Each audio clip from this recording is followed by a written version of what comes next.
Well, hello, this is Jeff with Final Boss Editing. Just going to be looking over. I'm actually turning up the music. We'll see how distracting it gets. Leave it on in the short term. But yeah, so I'm going to be reading through the script called Prometheus by SilentWillow, one of the other awesome Twitch streamers. I'll close the door so I don't bother everyone in my house. Ugh. Almost made it. Shazam. Okay. So, I'm going to be reading over Prometheus. I think the general premise, if I'm reading right, it's kind of like a space odyssey, kind of a action thriller. I could be wrong, though. That was just kind of what I gathered from just the premise I heard. So, best way to find out is to dig in. So, here we go.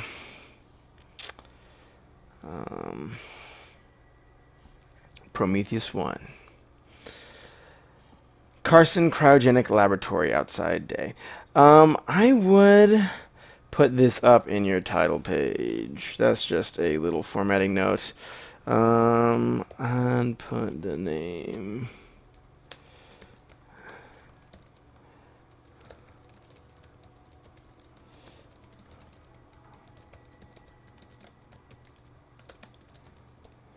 Yeah, you really only want fade in, so you just kind of want to fade in here.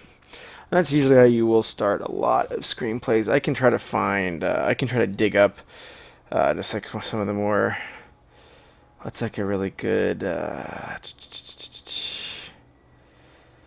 find one that's actually like, Narcos, I think I have. Ooh, Desperate Hours is good. So Desperate Hours is like a professionally done screenplay. But, you know, they usually will open with a fade in over black, stuff like that. So just something to keep in mind. Oops, did I kill my... Yeah, I did, didn't I? Bummer. Hopefully you can see that now. Yay. That was close. But here, I'll show you guys Desperate Hours real quick. And hopefully that will be visible. Yay. For some reason, this new Excel just loves having that obnoxious sideline. But you can see he's opening with an over black. He's not really going into his title and stuff like that. And he's actually doing a bit more. Like, usually you don't really underline and bold it. But this guy's a professional screenwriter, and he did it just fine. So, you know, that's kind of how he set it up. Okay, so anyways, let's get on with things. I was just trying to stall a little bit, so if anybody wanted to jump on and see this in action here, they could. So, camera follows a military helicopter as it crests the top of a hill. So, usually you really want to be careful with your caps. So, caps is like sort of like using an exclamation point. You really want to save it for when you really need an exclamation point.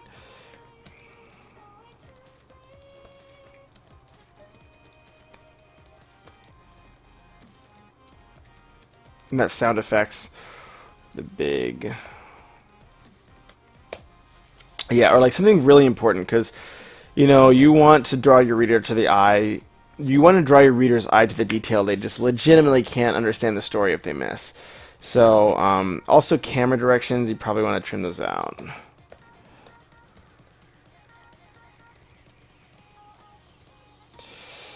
So I'm going to try to refrain from getting too into the detail, because I know the writer wanted me to kind of focus on the higher level stuff. So I will try my best to hold myself accountable to do that. So if anybody has thoughts, comments from the viewer section, feel free to let me know.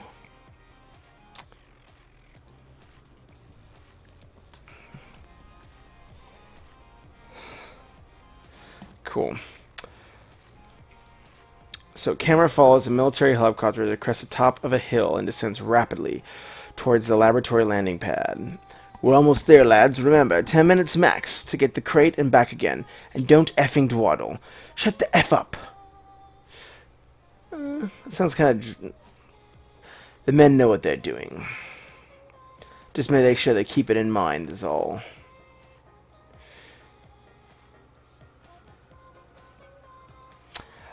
This exchange seems a little funny, because it's telling me that everyone's like, they already know that. It's telling me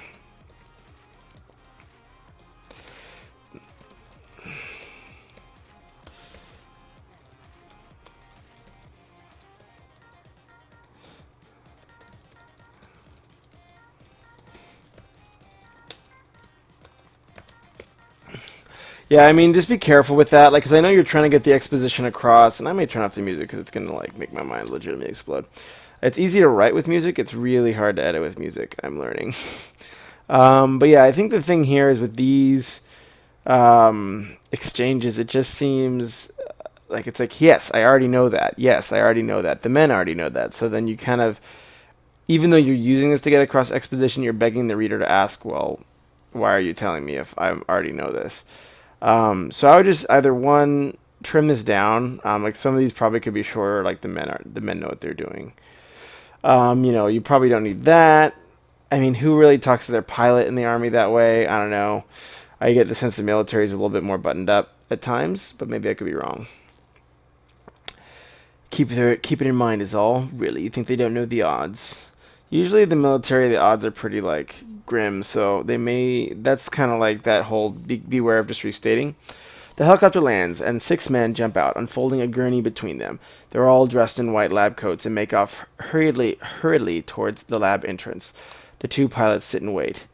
Where the F are they? I would. The passing of time is something you'll want to express here.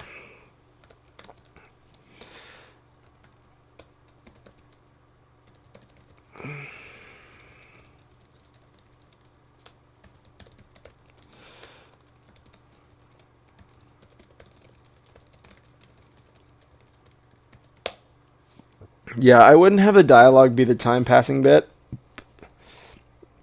but I would have. I mean, also, something to be aware of is you're opening into an action sequence, and the first thing that your character's doing is they're kind of sitting back and waiting.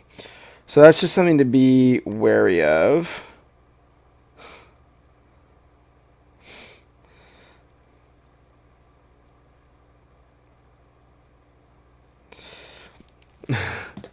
Um,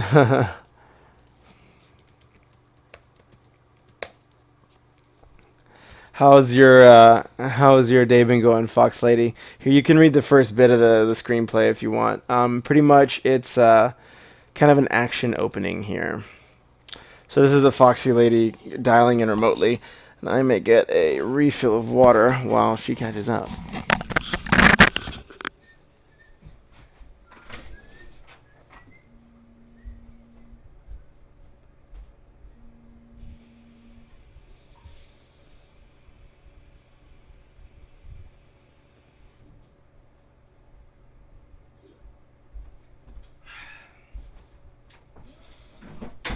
Perfect.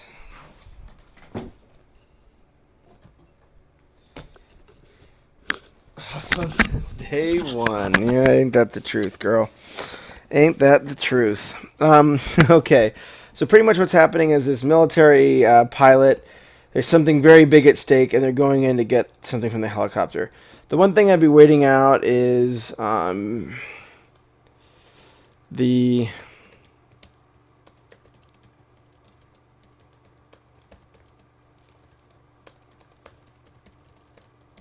So they're like, okay, we got like a big, shut the F up, like all this like shouting and yelling, and then they sit in the helicopter for 8 minutes and wait. That seems like a bit jarring initially.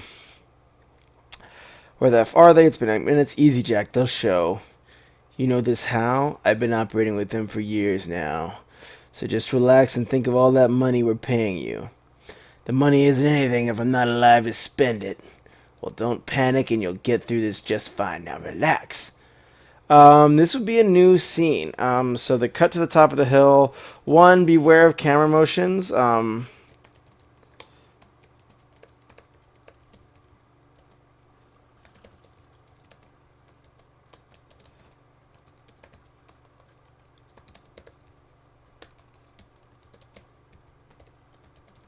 that's a very short version, but that kind of gives you the example of like kind of where that should be probably edited to. Cool. Lone figure watches a helicopter from the top of a hill.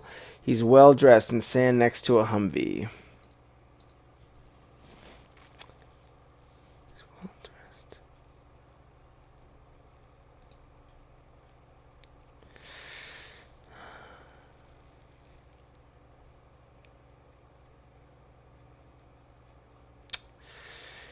Um, an encrypted laptop beeps to life. I would also. That's a good question. How do I know it's an encrypted laptop?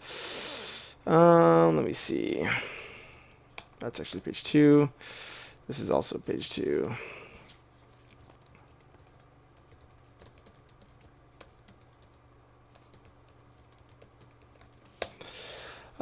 He hangs up. Cut back to helicopter, and this would be another.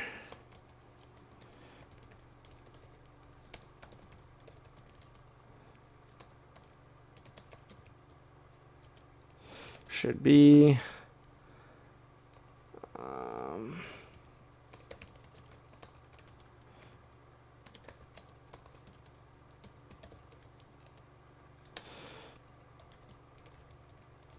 Like lab.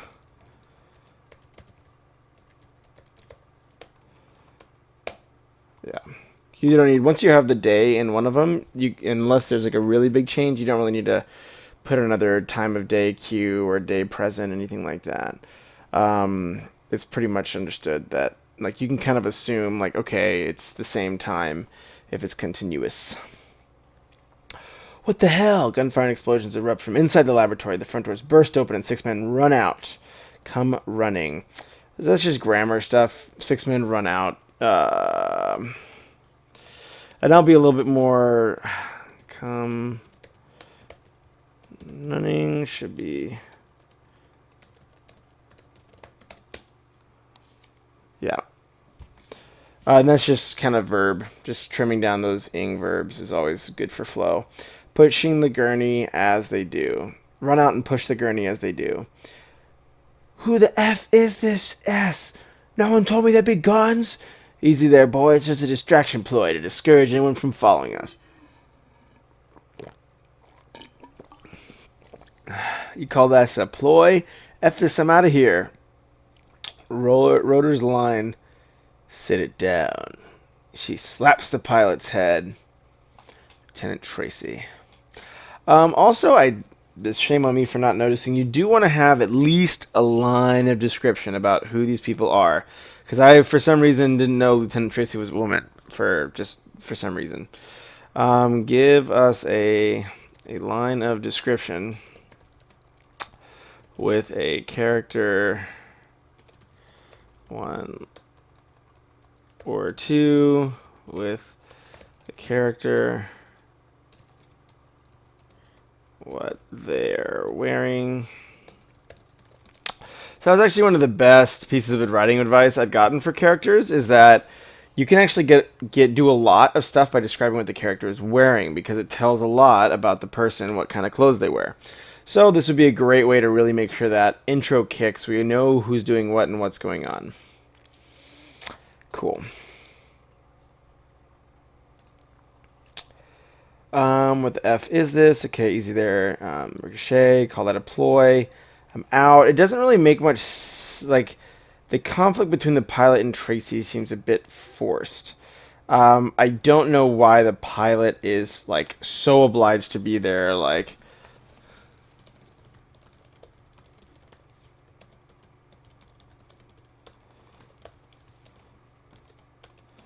I want to get a sense of why the pilot is so not down to work with them. So he's like, this pilot is like really resistant. And also, if you have someone for more than just a few lines, you probably want to give the pilot a name at this point.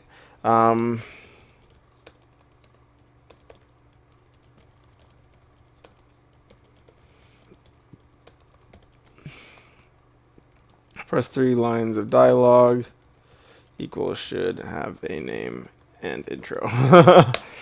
So yes, they have over 3 lines of dialogue. Just name them. Easier for the reader to remember, and the more just kind of ambiguous persons you have floating around, the less kind of concrete the draft begins to feel, because then you're like, oh, like, was this Bob 1 or person 2? Those types of things really distract. So I would just give the pilot a name. There's no way I'm staying. She pulls the trigger, leans over, unbuckles his harness, climbing over to keep the corpse out of the cabin. The 6 shoulders That seems like a really big move. Like, she probably could have been like, I'm going to kill you if you stay, and he probably would have been cool with it.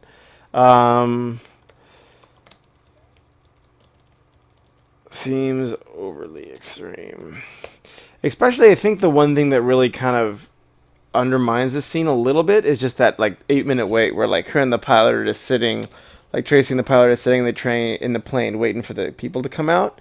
You know, that kind of gives it a sense of like more pacing, and like this kind of like just blows his head off and kicks him out. Seems like a little bit kind of in. It's kind of like the tone seems to be a little bit shaky right now. But good writing. I mean, a lot of action, which is good. You know, it's better than people just sitting around talking about their feelings because ain't nobody got time for that. What happened to him? He checked out. You can fly this bird? Of course. Perhaps not as good as he could, but enough to get us out of here. Then move it, Lieutenant, before the lab activates its defense drones. The helicopter lifts off and climbs rapidly as a hail of bullets slap onto its frame. Man on hilltop. He watches the helicopter speed off and then reaches for the laptop and taps a code into the screen. A moment later, a series of explosions. Spelling. Detonate throughout the laboratory. It's done. Yes, sir. I've blown into the lab. So, I mean, this is another whole... You do want to give a little bit more intro around these characters because it seems just like a lot of people running around and like stuff happening. But without like a good character intro, I can't really start filling in as the reader those differentiating factors between your characters. They all kind of seem to blend together and be the same right now. The man on the hill, Lieutenant, Captain Dodd. Like, I know they all have different purposes, but there's nothing that makes one of them distinctive. I would really, and this will probably be some of the overall stuff to improve, which is like what makes each character unique. How they talk. So like I mean, it's something to aspire to, but it's like one of the things that, look, choices. This one's a tough one, right? Because I think one of the challenges you have in screenwriting is like you don't really have much to work with besides just action and dialogue. So one of the best screenwriters will have dialogue set up in such a way that just without even looking at the line, like if you just don't look at this Captain Dodd or Lieutenant Traci, like if you just deleted all these headings, you would still be able to tell who's talking. And the guys who do that are like Preston Sturgis as like one of the best. Read some good, some famous dog writers to study.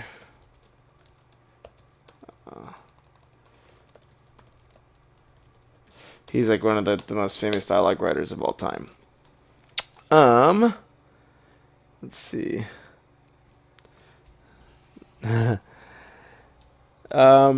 It's done. Yes, sir. I've blown into the lab. He'll be arriving for decry within the hour. Yes, sir. Yes, sir. They're waiting to receive the package. I would break this up and add pauses. That's page 3, actually. Sorry. There we go.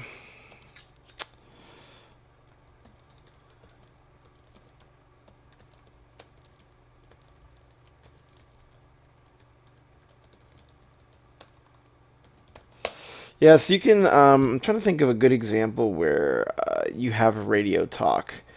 Give me 1 second. I'm going to pull up a screenplay where we had, this is one that I worked on a long time ago.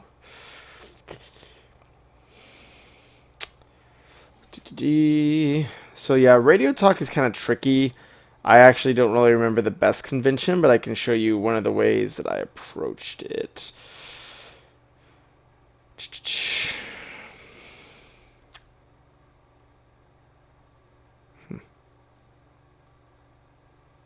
Weird. Okay.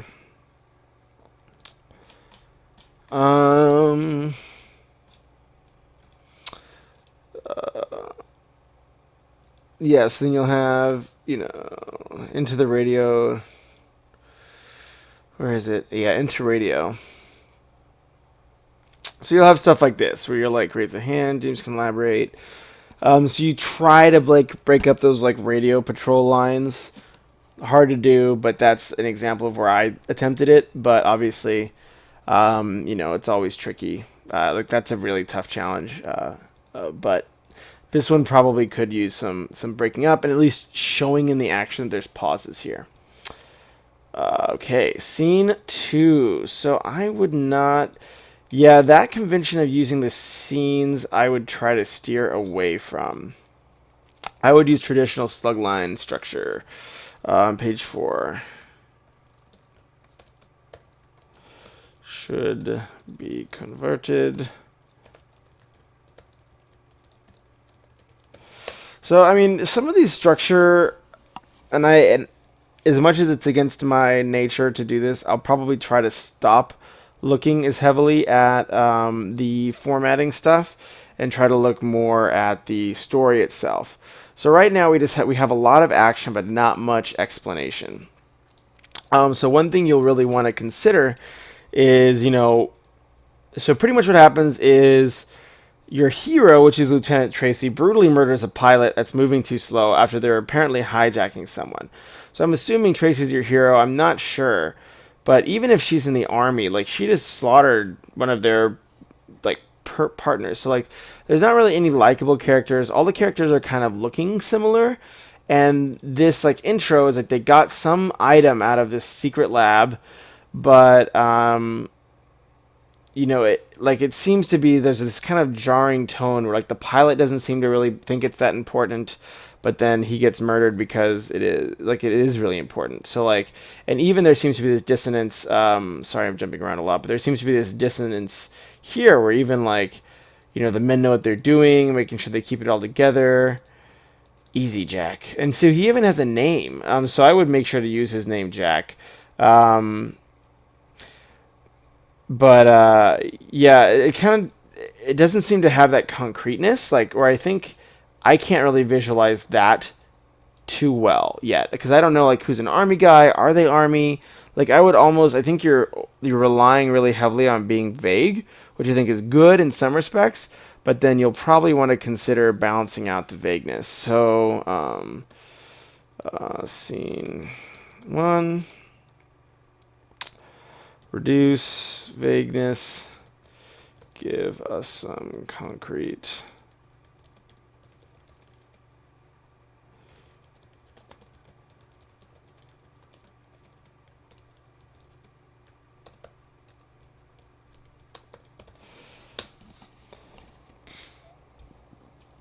Yeah, I mean, like, because the pilot seemed pretty reasonable. He's like, I don't want to die because of some stupid thing, and you know, I can't blame him for not wanting to die for some like, you know, for some job.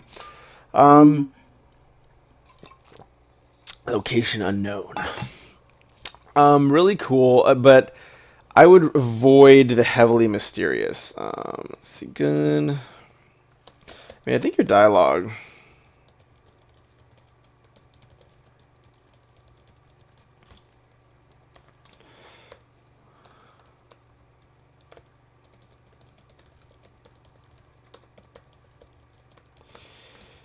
Like the way I've seen mystery done really well is everything is clear except one fact that is unknown. If everything starts becoming unknown, the reader starts to question the narrative. But like, you know, but like I know this is an army group or it's like some sort of like special forces or whatever, and I know like what this lab is. Like if you think about it, there's not much in the scene above that would tell me that it's a lab or tell me it's an army. So like you want those details to be really, really filled in. You want clarity.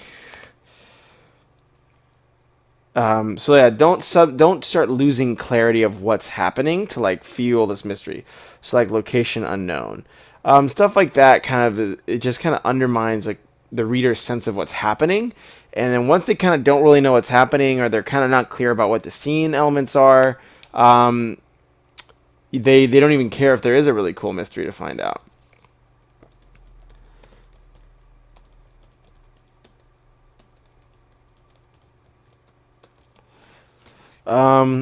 Knight, mind if I join you? Remember, traditional slugline format. I will just put formatting. Read a screenplay or two and copy heavily. Mind if I join you? Be my guest. Kicks out the seat. You've got new orders. Just came in for the man up top. Who else do you know gives orders? You're to fly the parcel once he's able to walk to Orbital 1. He? You weren't told? Guess not. Who is he? Perhaps it's best you don't know then. You do not know. Perhaps it's best, apostrophe S, best you do not know then, comma then. Remember to keep that grammar stuff tight. You know, grammar is still important. Commas in dialogue. I don't think that's how you spell apostrophe, but whatever. Don't be miffed. It's not that he doesn't trust you. You were in a high-risk mission, and he couldn't take the chance that you might have gotten caught. Spare me the lecture, Garen. When will he be ready to walk? F if I know. Doc says this thawing is on schedule, and the regen and stim prongs are working as intended. So if all goes well, we're looking to launch in almost 2 more days at most. Nothing in the media about the raid I see. Media is all doomsday and second coming. Yeah, again, a bit heavy on the dialogue, a lot of dialogue. I'd get some action going. So the reason talking heads feel like talking heads is because there's no conflict. This is just 2 people talking about a mission.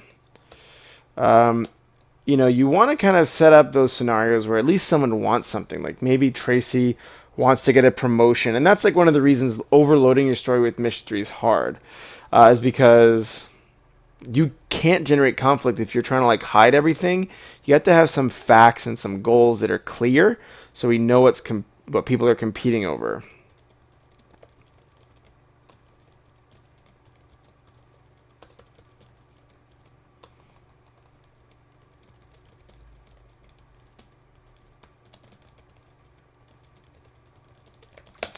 Yeah. It's all doomsday. The hell do you expect? Planet Earth is about to be toasted by a meteor swarm, and everyone's gonna roast. Everyone who hasn't gotten an invite off the planet, guess that makes us the lucky few. Sure does. Now you're ready to shuttle up on the top side. So the dialogue's good, but remember, also you need a period here. But remember, you want to have the dialogue will be even better when there's a lot of conflict. There's a lot of stuff going on. So it seems like it's kind of just floating a little bit. So, ouch, ice cold. Anyways, just waiting for the crew and orders. Do you know which Prometheus we're headed to? This cargo P1, where else? P1, you sure? I mean, it's effing P1. Wouldn't make a mistake like that, Traci. P1 it is. What's more, no mention of the package will be made on the inventory list. You got that? What package? Smart cookie. Makes to march away. You should go with the pilot, by the way. He jeopardized everything with his cowardice. That's when you get when you recruit civvies for the military op, Garen. Wasn't my choice. Last minute desperation, so to speak. Did you grab the man's credentials before you kicked him out? No, I didn't think of it. Well, I'm sure nothing will come of it topside. Bum bum bum. Pretentious prick. Why does she hate him? They seem to get along so well. Oh, I would just really, really, really make sure. Go back and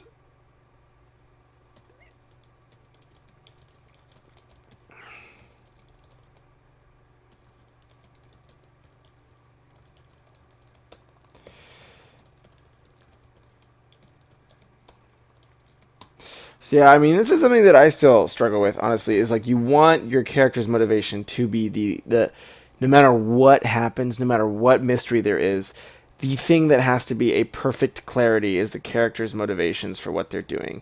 Or else the reader will just not believe what they're doing and be like, this is weird, I don't care. And that's like the death knell, quite literally. So you really want to make sure that you're, reinforcing your character's motivations. Getting them plugged in. All those things are pivotal, pivotal. Scene 3, again, slugline format. An elderly man sits in a comfortable booth reading a stack of fashion magazines that have been placed in an empty chair next to him, flipping through the pages in a distracted manner, not really reading. You need anything, sir? How about something more substantial than this garbage? I'm sorry, sir, that's all we have in flight. However, Mr. Moore, okay. Character description is good, but make sure that elderly man, comma, Mr. Moore in all caps, comma, sits in a comfortable booth. I'm sorry, sir. It's all we have in flight. However, I have a request from the captain that you join her at your convenience. The captain? Where? If you'll follow me, I'll take you right there. He unbuckles his belt and follows the stewardess down the aisle. Where are the rest of the passengers? It's a private shuttle, sir. You alone have been given first class. The others are in coach. Any reason for this? Words like this, the vague words like this are just generally bad. I would just say, why the special treatment? It kind of clarifies, so you're not wasting a sentence without driving towards a clarification. This.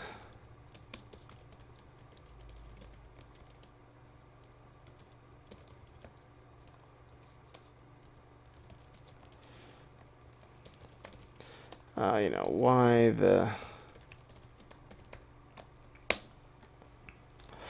I'm not at liberty to say, which is a fancy way of saying I don't know. They came to the pilot's cabin. The stewardess knocked. Good joke. Yeah.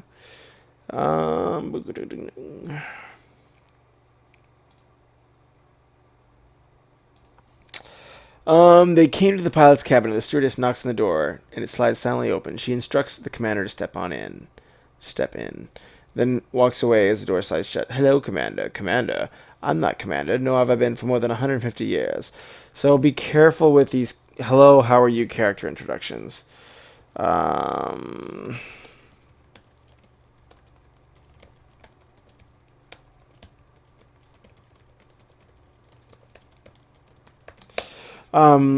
want to have conflict. And, I get the sense, it kind of goes back to that whole trusting the reader thing we encountered a little bit on Sunday, where the writers had a lot of more description than they needed. They spent a lot of time in the world building it up, where the reader kind of knows a lot of these tropes already. They know the badass commanders. They know stuff like that. Yeah, but my cryogenic state. So, that's very good. But I would want Lieutenant Traci to have a goal. And I want to know her goal way at page 1. Does she want to get to a better class? Does she want to get to another Promethean ship? Is Mr. Moore her path there?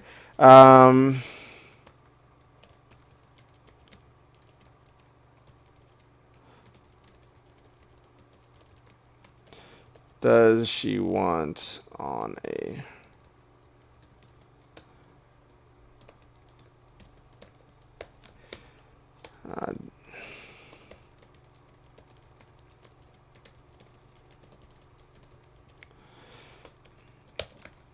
what is it she wants? Because that will color every other conversation we have. Because right now, it's just Lieutenant Traci going and Mr. Moore being like, yep, you were in cryostasis. That's weird. I'm your kind of overseer person. Whereas, let's say if she wants to use this person's influence to... let's say she wants to use Mr. Moore's influence to get her kid, also to Prometheus. Then she would be like, hey, Mr. Moore, warming up okay? Great. Yeah, my kid's back on the planet. Then then every line she delivers to Mr. Moore, if she thinks she can manipulate him, is going to have subtext. Because then we'll know, she's trying to be his friend, and he doesn't want to be friends. And she's like, oh... I've kind of been having some trouble getting people off the planet. You wouldn't know anything about that, would you? And he's like, what do I know? I've been in stasis. And she's like, oh, no worries, but I'm sure you still know some people.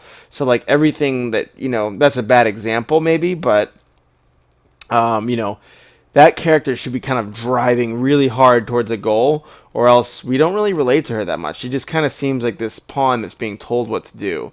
Without a goal, that's kind of what characters become. They're just kind of these like reactive organisms that someone gives them an order, they go do it. Someone gives them an order, they go do it. We don't see them making their own choices and sacrificing some of those, like maybe they're disobeying in order to do what they want. So those types of sacrifices define a character and what they're willing to trade for what they want. So those are the things you want to highlight really early on, which is one of the things I'm not really seeing as strongly with Traci. Though it's good you have a single protagonist. Thank the heavens.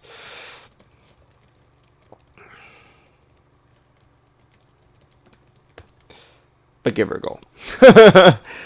It's true. It's just the tip of the iceberg. You better sit, Commander.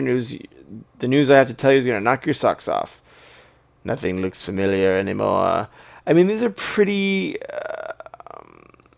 standard lines for like someone out of cryostasis, right? Like, you want to try to think of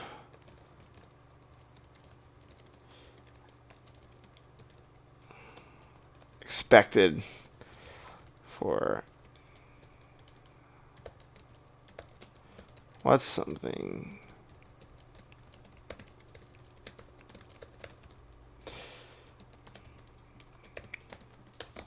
So yeah, so what makes Mr. Moore so special? Maybe he like just wants to like just put me back in the freezer. Maybe he wants to just go back in cryostasis because he thinks everyone here's crazy, or whatever it is. That's like a bad example, but you want to kind of outline what makes him unique as well as what makes Traci unique. Nothing looks familiar anymore. Okay, that's because this S is skimpy new. Look, there's no way to break you in easy. And our time together is, I don't know. So I'll just get blunt on your ass and drive it in there. You remind me of someone. Stoic, Commander. I am that someone, Lieutenant Mary Traci. That's impossible unless she was iced like I was, because you don't exactly look like her. Of course not. I've been through 3 full body regens and 2 face pastes already. How many people do you think would hire a member of the notorious Moore Rebellion? Is that what they're calling it now? I think they all have to have badass, like, hardcore voices. I don't know.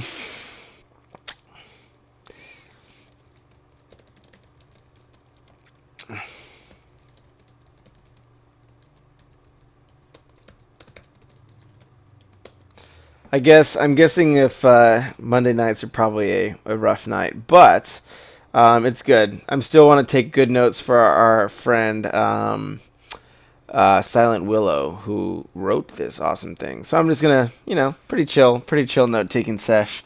So it shouldn't be too crazy, even though there's not like a big crew. So I'll at least it'll be probably a very fast note sesh, since there's there won't be as many like kind of random discussions. But those are kind of the fun part. But it's all good. You gotta just get some good editing done every now and then. Among other things, like Commander, I'd love to play catch with you. Not much biological stuff relating to body and what. You're geriatric when they iced you back in the day. Cryogenics plays havoc on the elderly, which is why they invented body regen. Did they tell you why you're being recovered or what date it was? Date, yes, but I thought they were having me on. Well, they weren't, Commander. It's almost 200 years since you were iced. Good grief. He's been like swearing a bunch. Good grief kind of seems like a weird line there. So what else do I need to know? Where would you like to start? Well, how about what I'm doing here? Can't say for sure. I would start with this line. So the reader knows he's at a cryo. We're kind of communicating the same thing as we did in the first scene here. Page 9.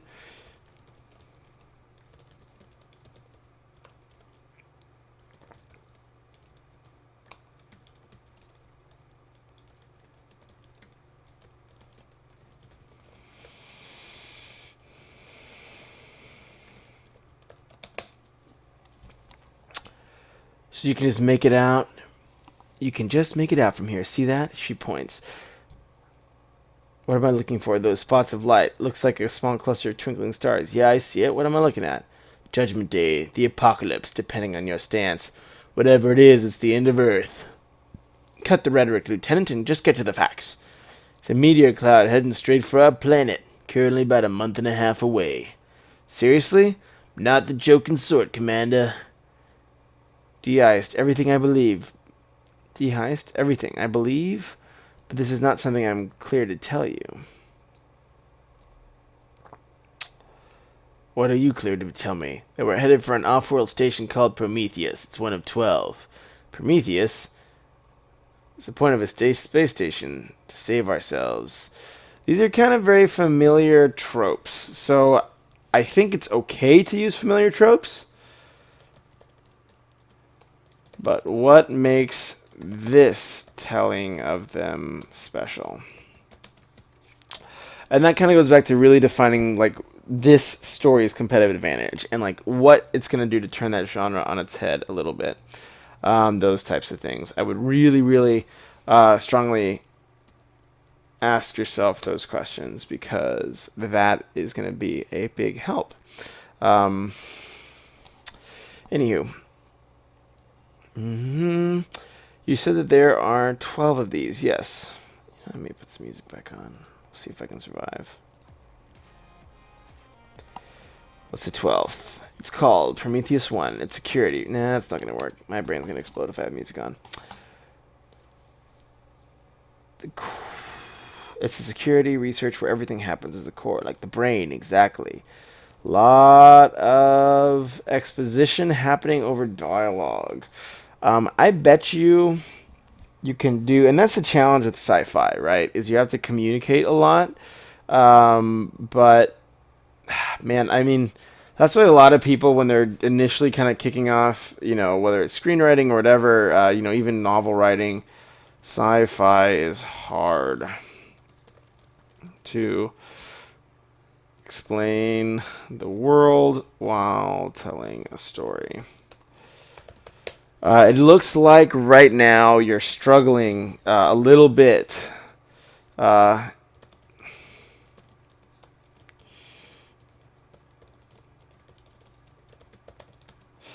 little bit too much on exposition. Like, so this is, you know, these like last 3 pages have just been 2 people without goals, just following orders. So these characters do not have goals of their own. They're just both following the kind of the fates. So they're very reactive right now, which is something you want to be careful of. And it's okay, but when you add that in with, you know, a lot of exposition, stuff like that, that's when kind of your narrative starts to kind of bend under that pressure. So, you know, you do want to really focus on, you know, giving each of these characters clear goals, making them be the ones doing stuff, not just reacting to orders or following orders. And then also find a way to communicate this exposition in a smoother fashion, because it's a lot right now, and you can do exposition, but there has to be drama and there has to be conflict going on alongside it. So since those things aren't really happening too much. What up, Max? How's it going? I haven't yet, but right after I'm done with this one, I can take a look. And the Foxy Lady is on. Let me see which one you're talking about. Assassin's Path script. Okay, got your title page. Oh wow, you're cranking. I didn't realize you were still using the same Google Docs. You got a good bit of stuff going right now.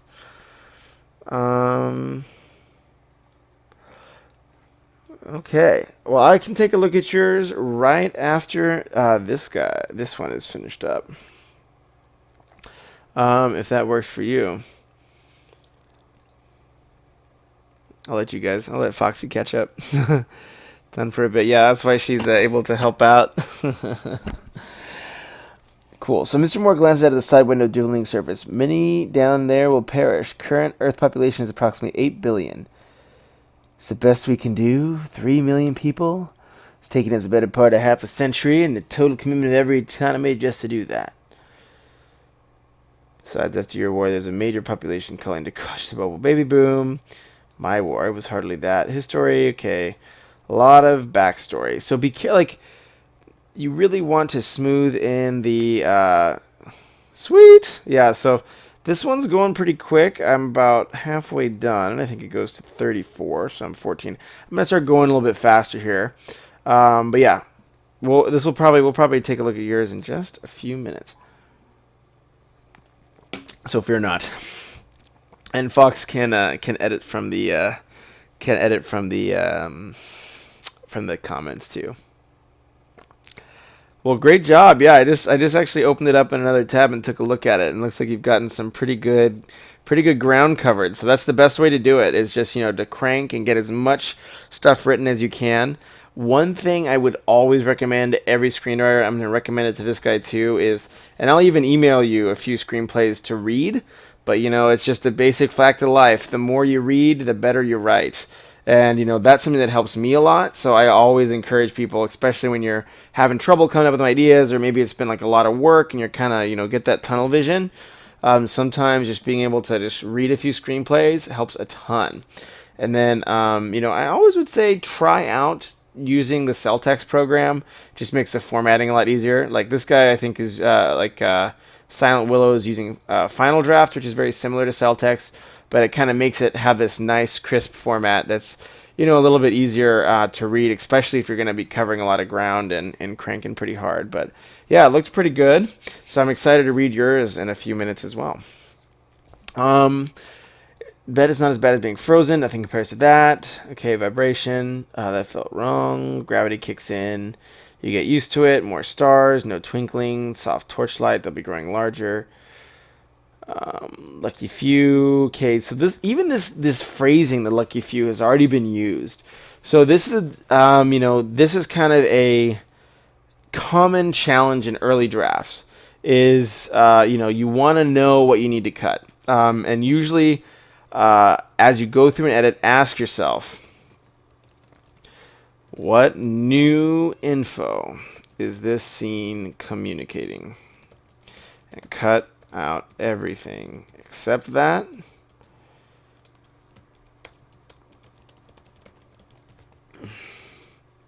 And then in conflict.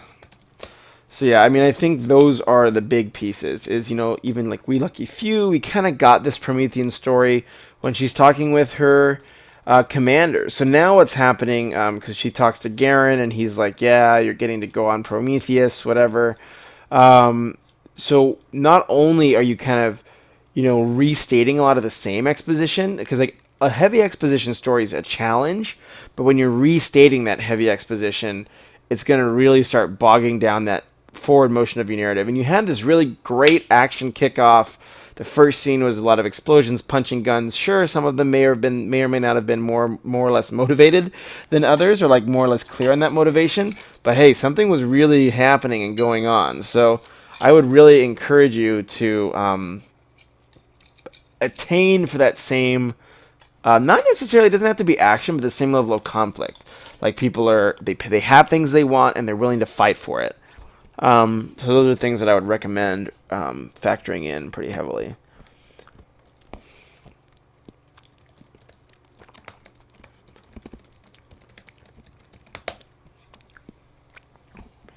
It's awesome. Well done, well done. And I can, I think I still have your email address, so I can email you a few good screenplays too, if you wanted to read like a, like Shawshank Redemption, like some like the really famous screenplays. That helps a lot too, because you can see how kind of like the best in the business approach stuff like dialogue, like how do you balance dialogue and action, and kind of how do you figure out that scene pacing. And honestly, even stuff like this where we have a sci-fi film like Star Wars, right? Star Wars had a whole new world they had to tell you about. Hey, thanks for the follow, Casey Magnus. Much appreciated. Hello. So, even in cases like this, because you see that this, man, and it's so tough in sci-fi, right? Because there's a whole world you have to communicate. But think about how, George Lucas and the writer Lawrence Kasdan in Star Wars communicated that, but still kept the story going. That's why you, by reading like old screenplays, classic screenplays, and, you have to read a little bit differently with Malo again. Indeed.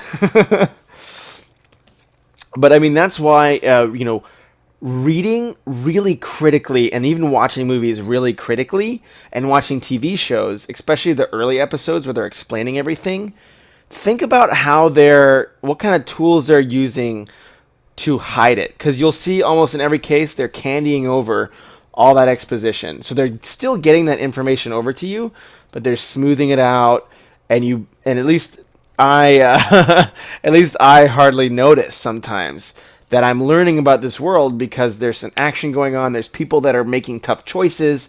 Because I care, like I want to see people make tough life choices. Like, hey, is it between, doing the right thing or getting what I want? Like those are the things you want to see the characters grapple with.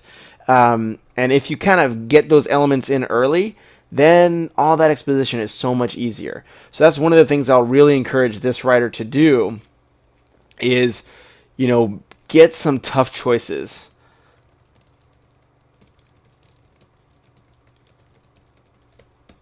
And that's one of the things that deceives people about action. They think, I even struggle with this, where I'm like, oh, if I get a lot of stuff blowing up, if I get a lot of action, people will want to read. But usually people really care when the character has to make his first kind of like really challenging decision and has to kind of be out on their own. So those are kind of the things that I'd keep in mind in that regard. Okay, so pretty much what's happening for you guys that are still getting up to speed, a few scientists, like this army lab, broke into a scientist lab, took out this special item, and then they unlocked this guy, I think Mr. Moore, out of cryostasis, and they're taking him away from Earth to this like Prometheus colony because Earth's about to blow up, so only a select few get to go to this colony, so they're all flying out to this colony now. Hopefully that's good context for going forward. External view of space station. The shuttle is making its final docking approach to Prometheus 1. The station is spherical in nature and gargantuan, size of a small town. And this is just another formatting piece. The big, bold chunks like this you kind of want to avoid. You'll still want to do slugline and action. So those are just some general things you just always want to kind of keep an eye out for in the formatting regard. Shuttle P-TAC-7. This is station control. You are cleared for landing. Thanks, P7. We're about to touch down. That's Traci. She's a girl, but she probably has that tough voice anyways. Open bay and clear floor at 3-3. Come back. Loud and clear. 3 is 3 where I'll park it. She's a pretty tough cookie. Lieutenant closes on the comm channel and throttles the shuttle ever so slightly, turning the ship towards the large entrance to the station.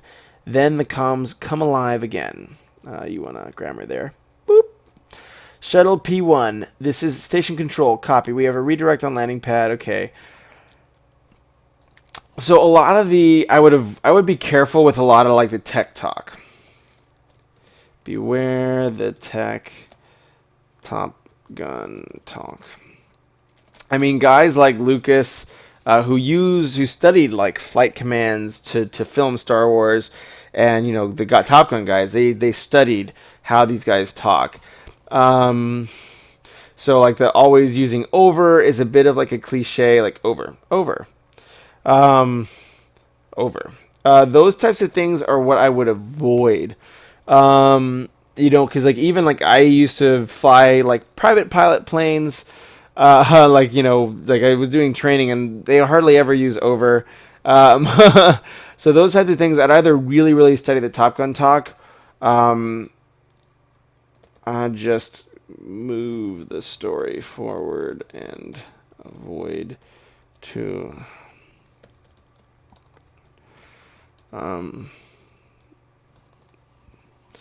That's not jumping around, but like I'd avoid this unless 100% necessary.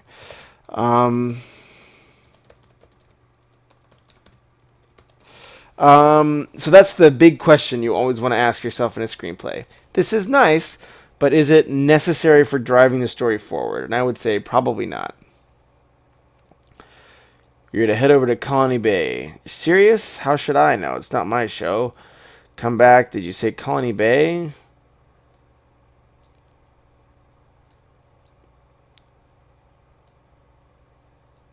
Okay, so for me as the reader, I don't know what the difference with Colony Bay and anything else is.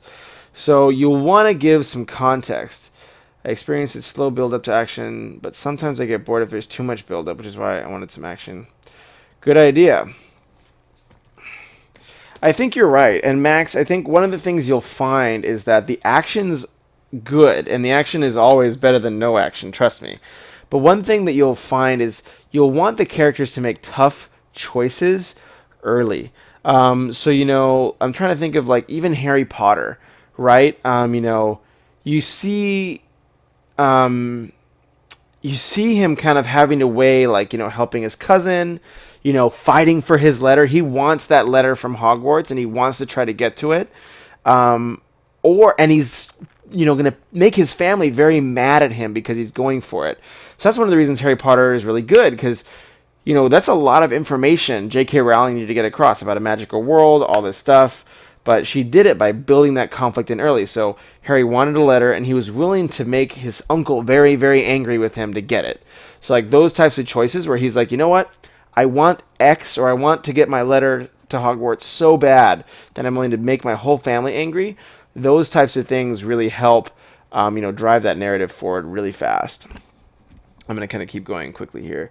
$1 for your thoughts. I think that's how right I was to surrender. Traci does a double take. I considered you as a traitor for that. A lot of us did. I figured. So this is a lot of backstory. So focus less on backstory and focus on now story is what I would really encourage. Focus on the conflict and problems now. The backstory should only be told if it's needed to understand the current conflict. But sadly, there isn't much conflict as of yet. The old Commander Moore was informed. I mean, so right now you have a situation, which is like there's this planet, there's this kind of move away from it, and some weird military stuff happening. But there's no conflict in the situation. So remember, that is a setup and a setup only.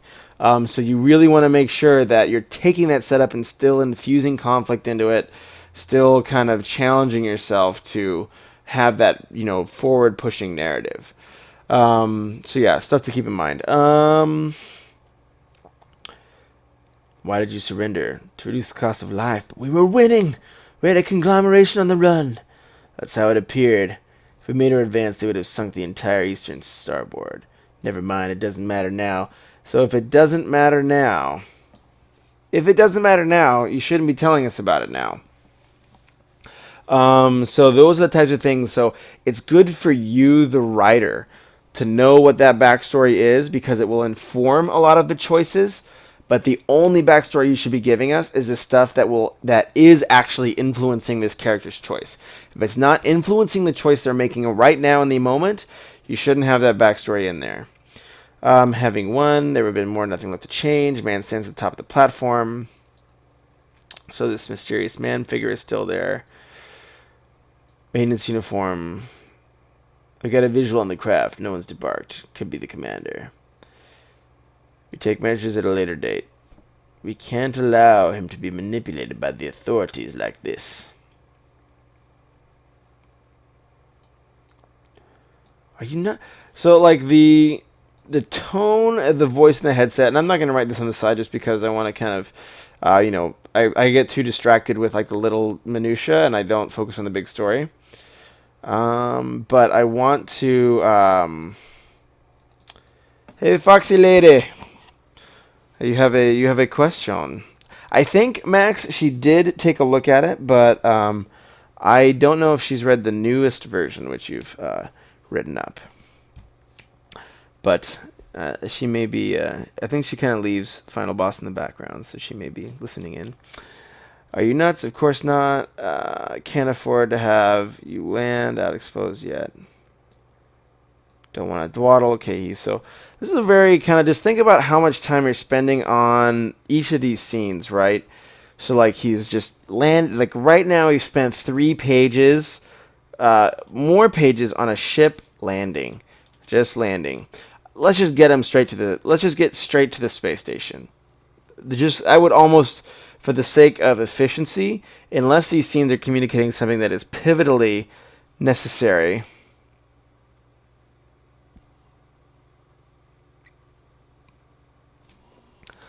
yeah,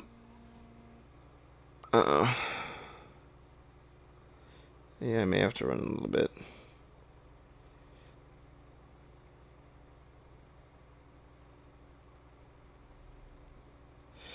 Maybe a 10. Okay. Cool.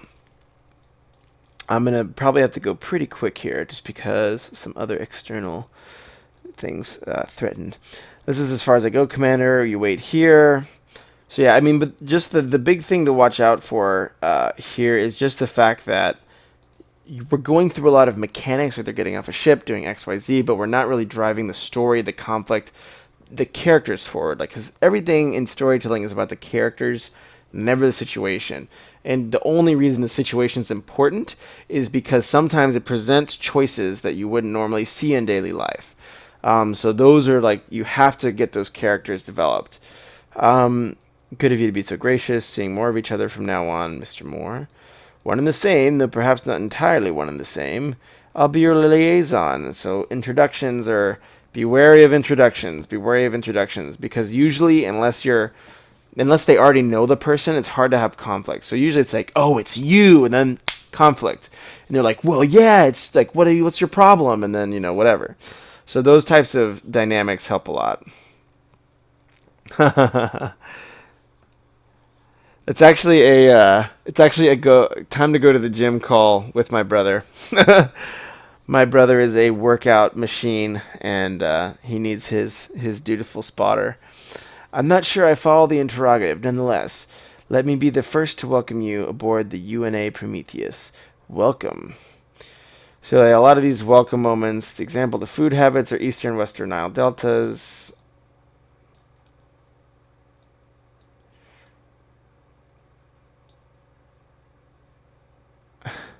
So the habitat, so these are very good detailings, indeed.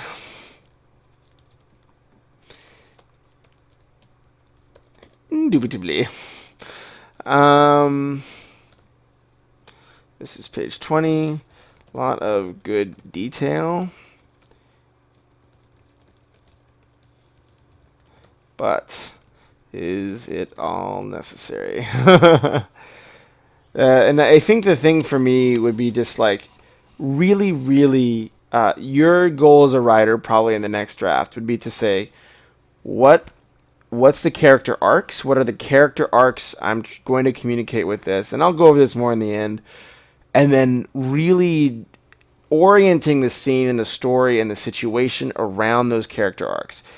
Right now, it seems like the scene and the story and the situation are winning, and they're the priority right now. That should never be the case. The character is always first, and the character will drive your story. So character and plot kind of run hand in hand, but neither of those have really advanced much because we've been spending so much time on world building, which is something I would kind of want to steer you away from just a little bit.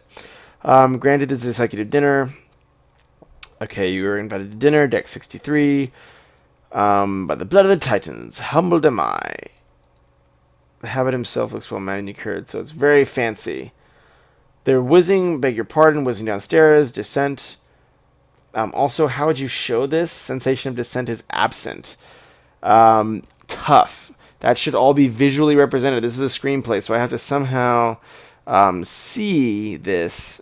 If I could actually highlight it. That's page 21. How...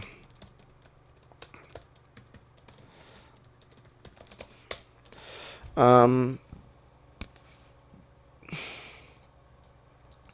will find everything to your liking, no doubt. I will lead you a great deal of research. Okay, I made it really nice for you. Impressed? Not really. Elevator. So the challenge is you have good dialogue, but the dialogue is kind of static. It's not driving conflict, character, story. So, and then also we just shifted protagonists. I don't know if that was pretty subtle, but we just did. So that's kind of jarring to the reader now, because we shifted.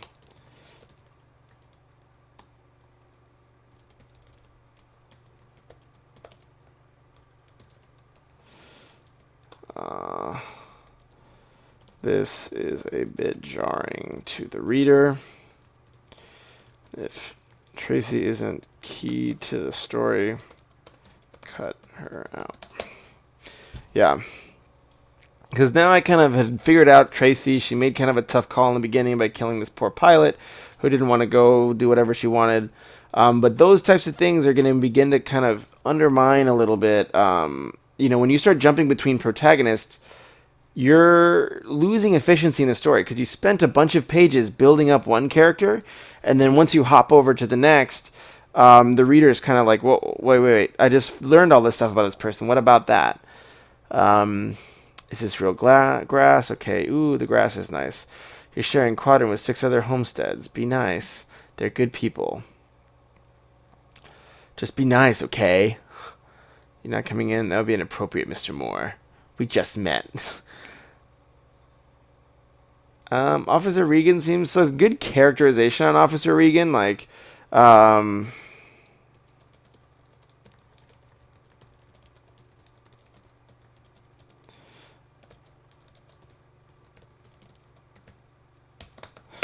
I can kind of see she's kind of mean and not very nice. You flatter yourself, woman. You'll activate your personal habitat assistant for that. Yeah, very strict personal artificial life bot. You catch on quick.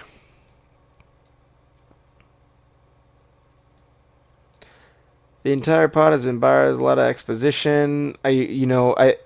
This just needs, I think, you really need a character goal.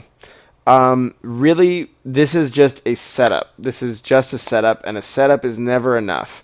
It's a cool setup, and it's a great concept, but you just really can't stop there.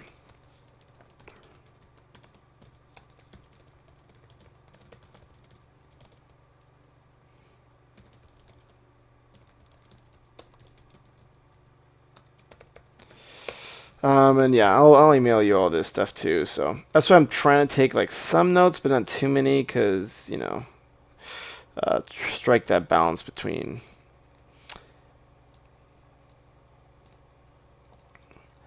Rooms are not large, but excessively comfortable. There are lots of plants and artwork scattered. Who are you? I'm not yet named, but I am a PAL system. Do you have to be a child? I don't like children. In that case, I will have a maintenance change me. What interface would you prefer? Something generic is all. It's preferably not something that falls me about. I can return to my docking bay. I'm a streaming writer, but I haven't streamed in a few weeks. Judy Dawn sent me here. Oh. Well, Casey, if you ever want us to edit your writing, feel free to send it over as well. It's final.boss.editing@gmail.com. This is actually SilentWillow. I don't know. He's another streaming writer. And I think it's that is his name. I don't know if I'm spelling it 100% right. Let me just double check. Yep, that's right. Think. Yeah, there you go. That's right. He's also another streaming writer, really good writer. Yeah, if you ever want us to edit anything, feel free to send it an email. Well, this is his screenplay. So yeah, this is good. Like I think he has really, really good scenic writing and kind of world building stuff. But it's kind of it's such a temptation. Like at least for me too, because I love sci-fi. Is you want to spend all this time building the world and doing all these cool things, but then you have to just keep that, especially in screenplays. Novels you can get away with it a little bit more, but in screenplays you have to have that iron laser focus going forward and driving structure. Because story structure is screenplay writing. Story structure is screenplay writing. Story structure is screenplay writing. Pal knocked the bay. Camera followed him around, revealing a man who appreciates plants. Okay, lonely. Uniformed waiters. Okay, they're going to get a nice lunch from somewhere unseen. Beethoven's Sort of Lease plays. I'm at a loss. I'll take it from the man behind. Am I being released from cryo?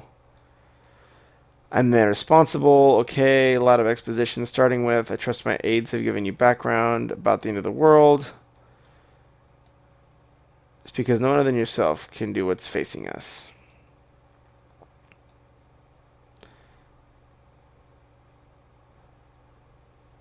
Indulges a chuckle. Well, nice line. I like that. Something I've been appreciated about you. Just met me. How could I know? So we're getting... Yeah, I mean, usually, so I see what you're doing, SilentWillow. I think you're really pushing towards that break into Act 1, which is usually around page 30. But now in screenwriting, one of the things you'll see more is that goal is established in page 10 or earlier. I wish I had one of the books around. But then the break in Act 1 is usually a fall or misfortune when all that stuff happens. So a 30-page build up to the ultimate goal is just way, especially if there's not little goals, driving vignettes. There's a few different styles of doing this kind of screenwriting where you'll have these kind of you'll break a screenplay into 8 units, and then each of those units will be like a vignette, and that will have a goal, a change in fortune at the end, and they'll have each their own little revelation. So those like 8 units can be a very all you usually need is a laptop, actually.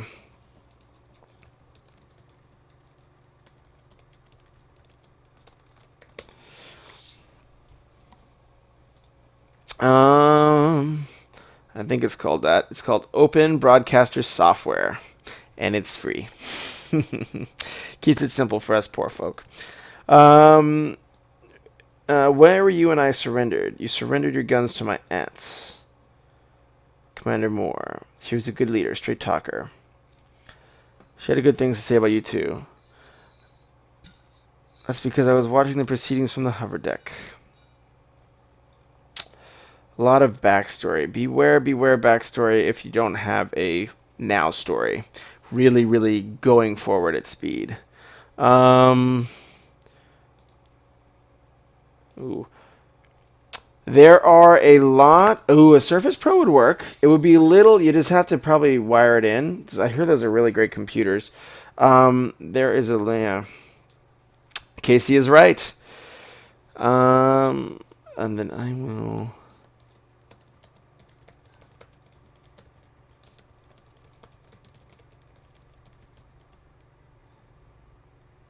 Yeah. That's a big overall note. Admiral Decker, Baccarat, Crystal. Currently the world's largest possibility they're housed. So you've been around, you've seen the Prometheus for yourself. Care to guess how many people are on board? 500,000. No more than 10K. Sounds like you have a plan. I'm disgusted by what you've been forced to do. $7,500, Mr. Moore. The room there housing could hold 48 with ease. You're telling me this why?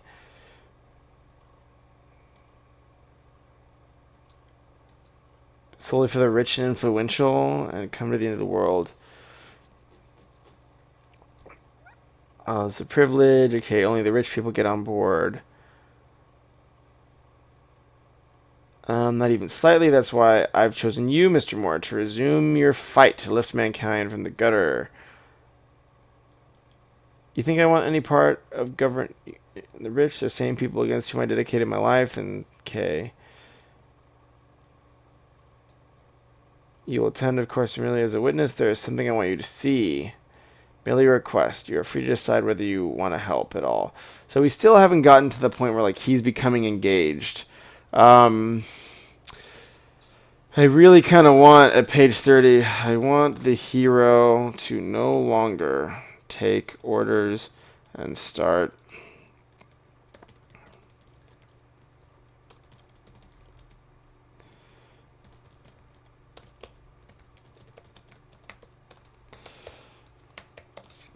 Yeah, especially because it seems like he's the hero. Like, I would almost just start with him instead of Traci and kind of all this. Yeah. Don't worry, I will, almost done with this one.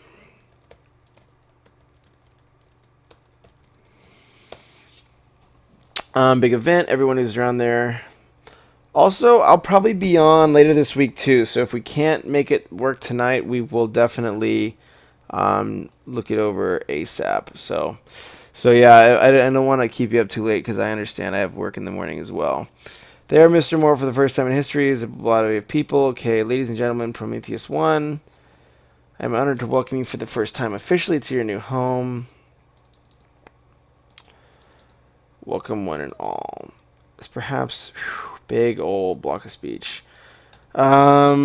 Yeah, that's just something to watch out for, is those big, big speeches.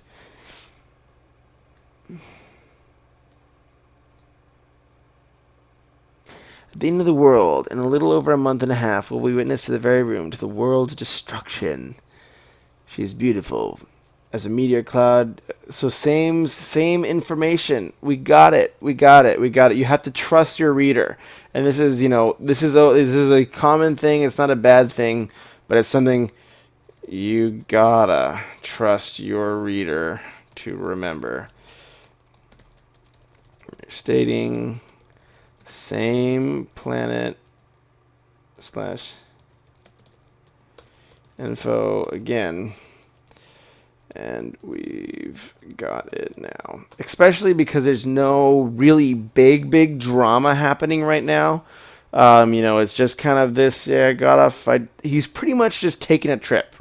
Page 30, he's gone from Earth to Prometheus. And then he had lunch with somebody. That's not action sci-fi. That could maybe be political sci-fi, but there's not been enough political stuff going on. So you really is that no one here will live to see it. It's that none of you actually deserve it. What's she saying? You see, the Earth will begin anew in 2 or 3 centuries. Here, for the first time in history, we are on the cusp of a new era. I intend to give Earth that chance. He presses another button. The glasses of the viewing panels behind him are blown out, and there's a rush of air. The room suddenly decompresses, are sucked out into the vacuum. What the F? As 2 of them watch in horror as a long stream of bodies cartwheel in slow motion and head over heels into the frozen darkness beyond. So a good twist, but this is happening so late. And the problem is, so I think this twist is good for the end of Act 1, but you should have characters still vying for goals. Good twist and appropriate for end of Act 1. But just because you have a twist coming up doesn't mean you're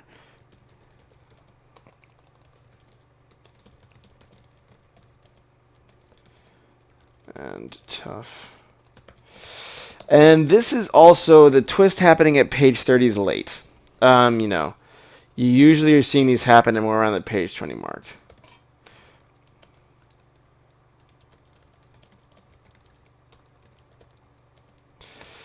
Okay. Well, that's Prometheus. I hope you're still good, Max. I may be on Wednesday, but I still have some time right now, so I'm going to just pull yours up real quick because I bet we can talk through it. Because remember, it only is about 6 pages, so we can do that pretty quick. So I'm going to go ahead and test. Okay. That comment's working. All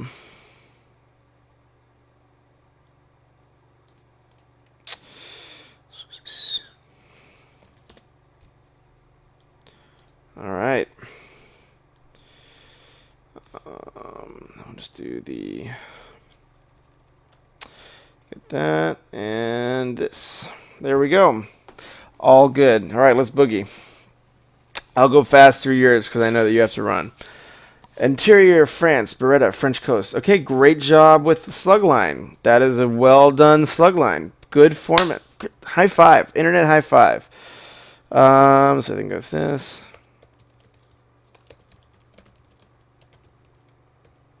Keep using them. Running around the cave. See, so remember this, I imagine this involves dialogue. So it's okay to show this happening in dialogue or just start mid-motion with 2 kids playing tag or whatever. Last one of the cave. So yeah, and then you do show this in dialogue. So you probably can just, have 2 kids kind of playing tag, and then last one of the cave was the, rolls and horse droppings. And then, okay, remember with your markup, you may want to delete it all the way. I can put on, I think, track changes. I'll just do comments for now. But just make sure, you know, just,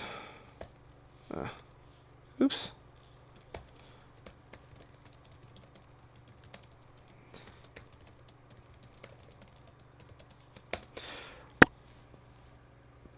Yeah, you want to kind of strive to have a clean draft just because it helps you a lot. Just even when you're editing it, having a clean draft will just get that flow more clear. And remember, your dialogue, you did a good job centering it, but then you want it to be a little bit smaller. There you go.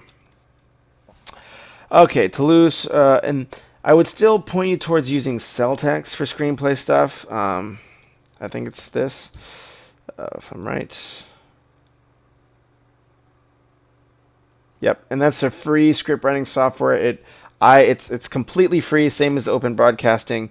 Just set it up and install it. It'll work on your Surface, and it will make your life a million times easier writing a screenplay.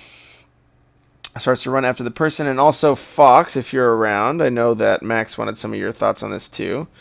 So keep if you're available, Fox, feel free to take a look. Honey, what happened? Points toward the cave. Mom runs inside and immediately screams. Blood covers the man in the white cloak's hands, trying to stare at Luis. It's a pretty scary image. After a few minutes. Is it a few minutes? I would almost say like a few moments, right? I don't know. I'd just be clear about that sense of time. Honey, what happened? Points to the cave. Pack your bags, we're leaving. Would this happen so quickly? I don't know.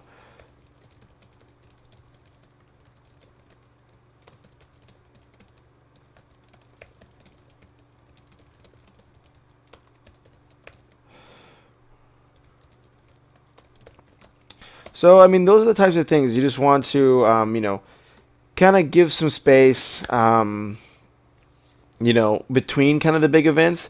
So I think it's great you start with action. You have this really scary image, which is awesome. But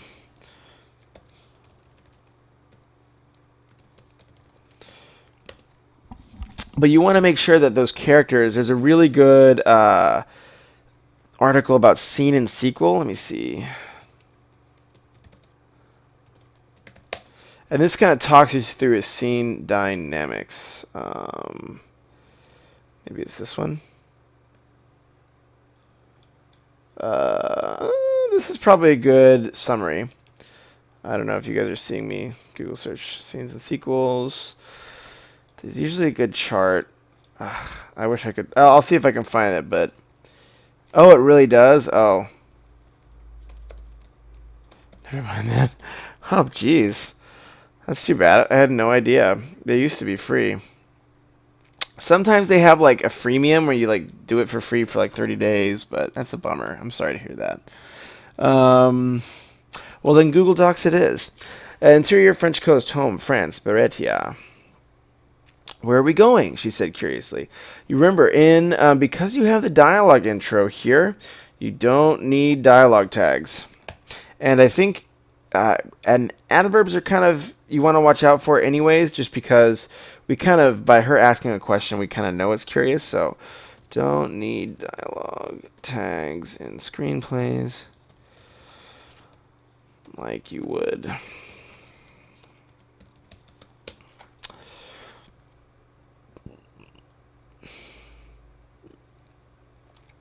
I said pack your stuff. You do not understand.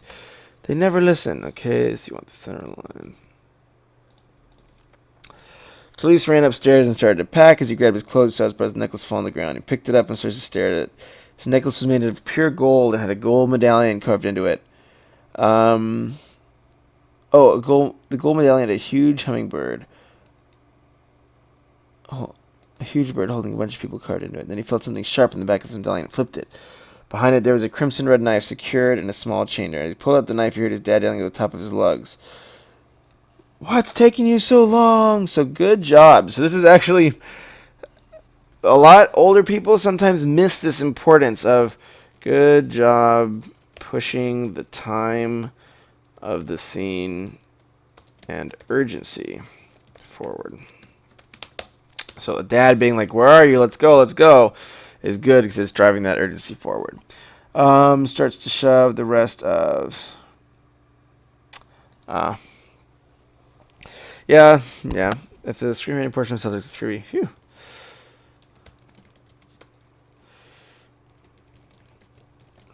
Yeah, they sometimes will have a few different paid offerings, and if I still have time, I can actually go through and go through the website and take a look too while we're live. If we go to Italy, things are going to get worse. Remember, you want your dialogue to be shorter. So this looks like a little bit of a long dialogue, but the other stuff you can do is format it to be a little bit like the center alignment's kind of funny, but that's just formatting stuff.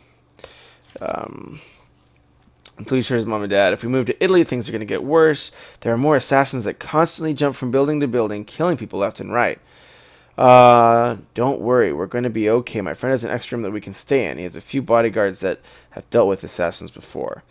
Storms up to the bathroom, shuts the door, runs back upstairs and goes through Amaro's closet. He then sees a dark blue cloak hiding under a box.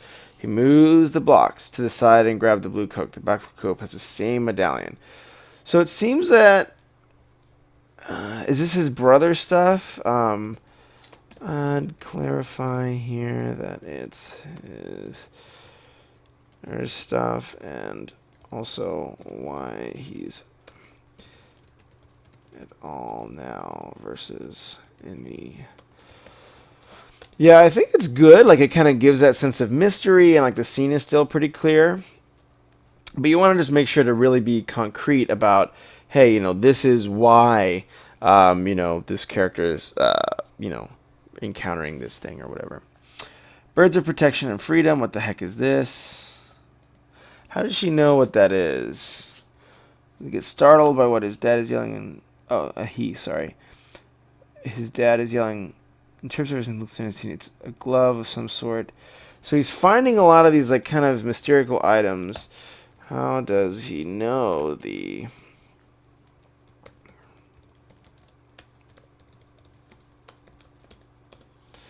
Oh,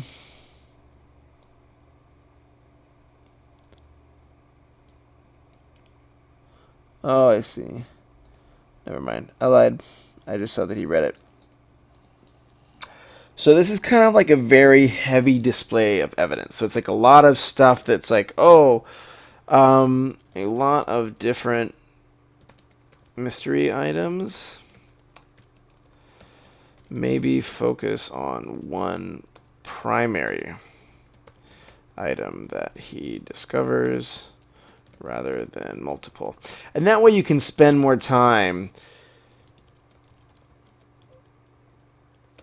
digging deeper. Because like if you're like jumping around between a lot of these mystery items, you kind of don't get the chance to really dig in and kind of flush one out. What's going on? Amora would tell me everything, but he never told me about this. Is he just kind of thinking out loud? I would kind of clarify. He felt something touch his shoulder and shivered. When he turned around, he saw a ghostly figure. Follow my footsteps. Get your revenge for what has just happened. This is very Macbeth, so... Hamlet, sorry. Who are you? Go back into the cave and you will find me. The ghostly figure started to slowly fly out of the window. Tool Tracer grabbed the ghost. Comma. Remember commas before? But it went right through his hand. Then all of a sudden the door swung open and Toulouse quickly turned around to see who entered his room. And to be continued. So, great job. I think these are really good starting scenes. How do I go back to left line? Whatever. I'll just write it down here. Good starting scenes. I think I'd be sure to dig into the scene. So make sure that like it's really clear about who's where and what's going on. I think you're actually doing a pretty good job here. But as you go forward, that's just something to always be really aware of. And then also, I would shoot shoot for a first draft.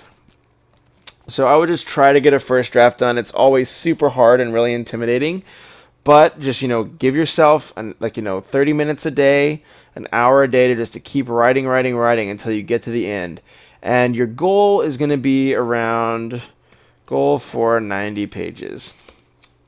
And then those books, we talked about, like Save the Cat, those can help a lot if you're trying to figure out what should I put where and stuff like that. Any big questions, Max? I know you're running low on time, so I don't want to keep you too much.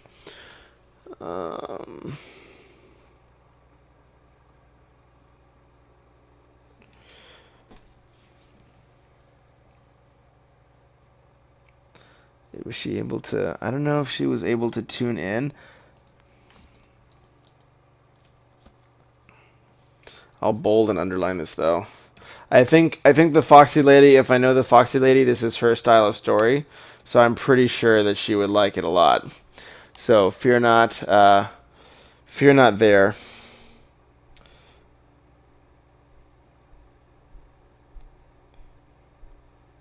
Foxy is a big fan.